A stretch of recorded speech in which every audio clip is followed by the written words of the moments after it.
Akala ko makukuha ko na yung buff ng kalaban, isang hit na lang, sayang yon. Pero okay lang, itong core na lang nila yung bibigyan ko at sakto naglalag ata, nakatigil oh. Kaya easy first blood ka sa amin boy. At sa puntong to, magtatartal sana kami pero naisipan kong hanapin dito yung core ng kalaban at nung nakita ko, snurprise ako siya, hindi na siya nakagalaw kaya ayun, patay yung loko.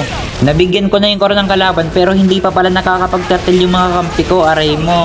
Pero okay lang yan, bigyan na lang natin tong Ruby, wala nang magagawa yung tank ng kalaban dyan kahit makatulak pa yun, ayun napa-flicker out na. At akala siguro nung core ng kalaban, hindi ko na siya hahanapin. At nung nakita ko siya dito, bibigyan ko na sana siya, ang kaso nga lang, nakapag-ulti siya. Muntikan pa niya ako mapitas at buti na lang to the rescue dito yung Kimi, kaya may kiss ka sa akin boy. At dahil dun sa pagligtas niya sa akin, siya pa yung napitas.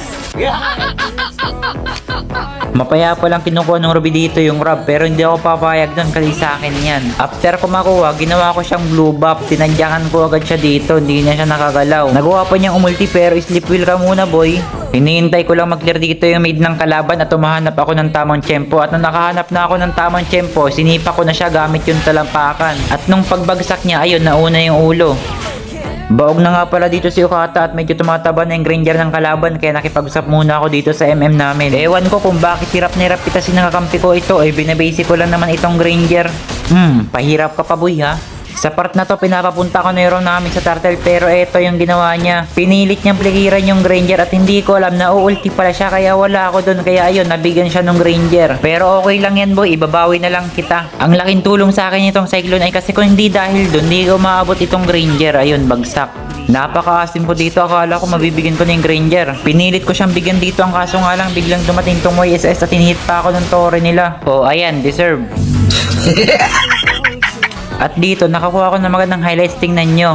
Andito yung YSS ng kalaban, lamang pa sa level yan partida. Inultihan niya na ako dito, pero akala niya siguro mapapatay niya na ako. Pero dun ka nagkakamali boy, si Reggie tong kalaban mo. Nag-flicker pa nga ang loko.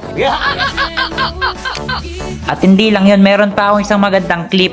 Habang naglalakad ako, nakaabang na pala yung YSS. Papakitaan ko na sana siya ng pre-sale. Ang kaso nga lang, na-cancel nung tig-grill. May na tig-grill to. Tignan nyo, inahaul pa talaga ako. Akala nyo naman kayang pitasin eh. Isa pa tong Ruby pero akala siguro nung YSS, ligtas na siya sa akin. Diyan ka nagkakamali boy. Angas nun, papa-edit ko sa inyo yun.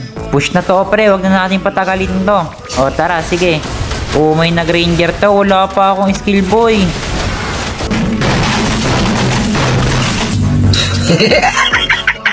Nakuha ng Lord dito yung kalaban tapos sabi nung Kimi GG na daw.